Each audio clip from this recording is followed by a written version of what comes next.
kulanti waxaan wanaagsan daawadayaal halkani waa channelkeena dhanka wararka ku soo dhawaada wararkii ugu dambeeyay ee ka dhacay Soomaaliya iyo caalamka qodobada ugu waaweyn ee xilligan aad ku daawan doontaan waxa qayb ka ah madaxweyne Farmaajo oo war la yaab la ka soo saaray xildhibaanadii lagu dhaariyay Muqdisho xilli mucaaradku ay filayeen in arrintan ay ku noqoto naxdin culus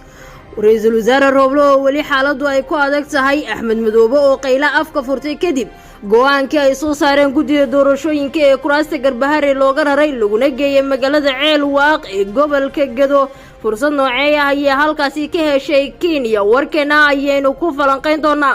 qodobadaas iyo qodobo kale oo ay ka mid yihiin wararkii ugu dambeeyay ee xaaladda dalka isbeddelada siyaasadeed oo laga dareemayo Muqdisho musharaxiinta ugu waaweynaa mucaaradka oo durbe bilaabay kala iibsiga iyo sidoo kale kala jiidashada xildhibaanada ayaan idiin soo gudbinaynaa intaynaan gudagelin warkeena fadlan daawade haddii ay ku tahay aragtida markii ugu horeysay aad aragtay channelkeena fadlan rukumo wararka halkan aynu soo gelino oo gambaleel ka furo muuqaalkan laygare kadib u sheergaree saaxiibadaada si ay u helaan xogaha xaqiiqada ku salaysan ee halkan aynu ku soo gudbina adiguna waad ku mahadsantahay inaad qayb ka tahay saaxiibada sida tooska noogu xidhan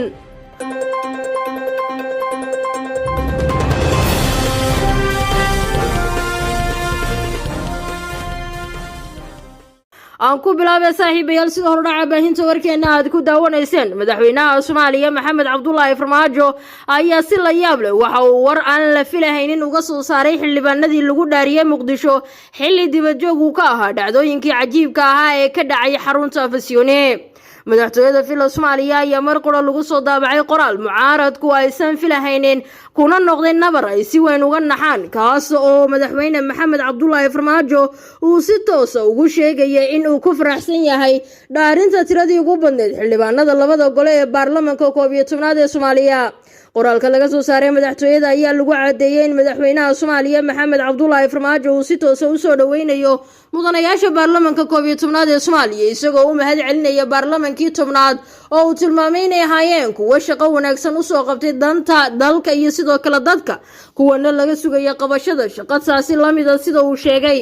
waxa uu madaxweyne Farmaajo qoraalkiisa si toos ah ugu sheegay inay jiraan waxyaabo badan oo dadka iskaga dhex jira hadalkaas oo uu si toos ah ugu beegayay dhinacyada mucaaradka waxaana uu cadeeyay in guulaha lagu gaaray habka qarannimadu ay yihiin kuwa dadka oo dhan ay wada leeyihiin waxa uu tilmaamay muhiimadda dalka uu leeyahay dhamaystirka doorashadu si waafaqsan heshiiskii 17 September ay ku heshiiyeen madaxda madasha wada tashiga qaranku ayna meel mariyeen labada aqal ee baarlamaanka Soomaaliya kaas oo saldhig u ah fulinta doorashooyin wada ogola madaxweyne Farmaajo waxa uu shacabka Soomaaliyeed ku adkeeyay inay xoojiyaan wadajirka iyo midnimada ilaashadana midhaha dawladnimada iyadoo muwaadin kasta mudnaanta uu siinayo danaha qaranka iyo sidii uu horumari lahaa hawsha guud ee dalka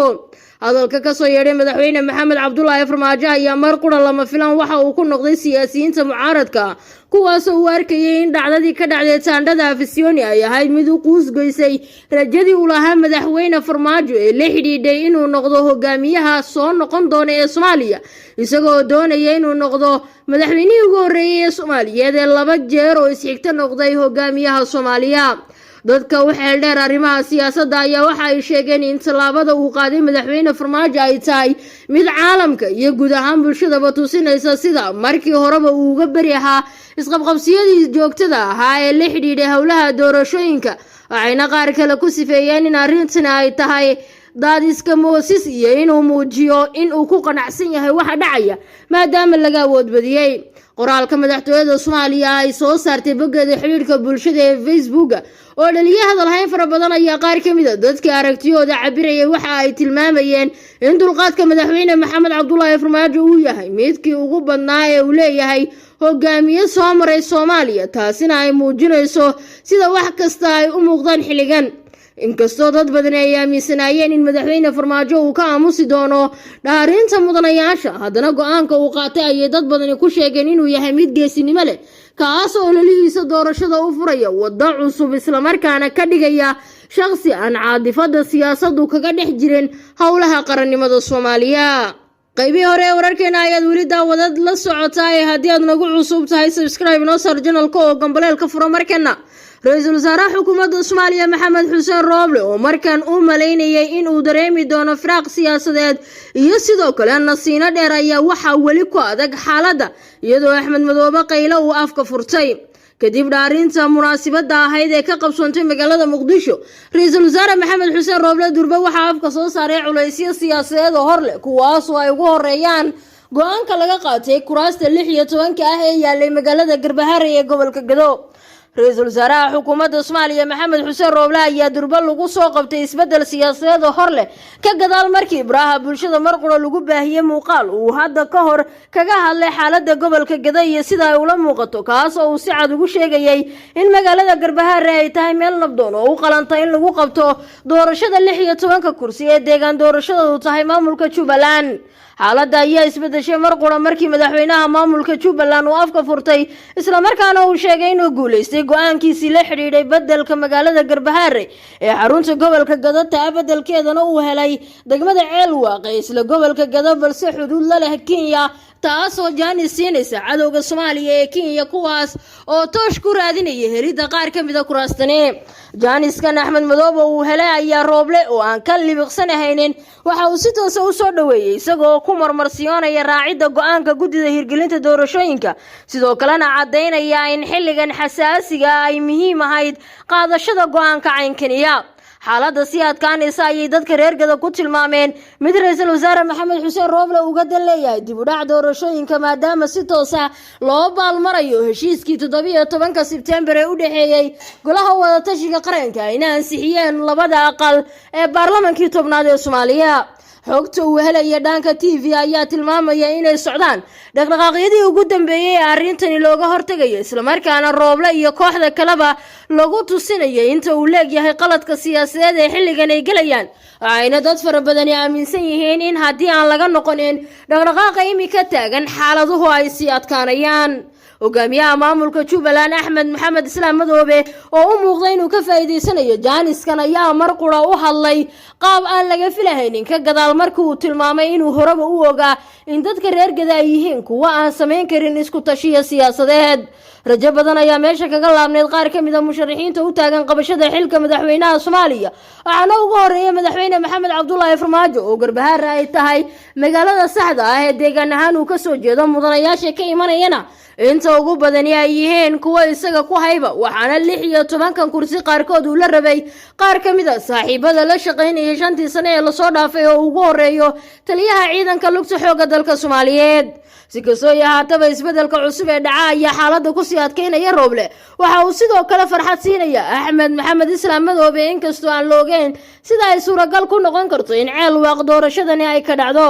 guddida doorashooyinka ee heer federaal oo u muuqda in iyagu ay yihiin kuwa sii cagiraya guud ahaan xaaladaha siyaasadeed ee imika taagan ayaa qaatay go'aankan adag waxayna si isku mid ah u sheegeen in xilligan wixii ka dambeeya ay u baahan yihiin in la kala fududeeyo howlahani.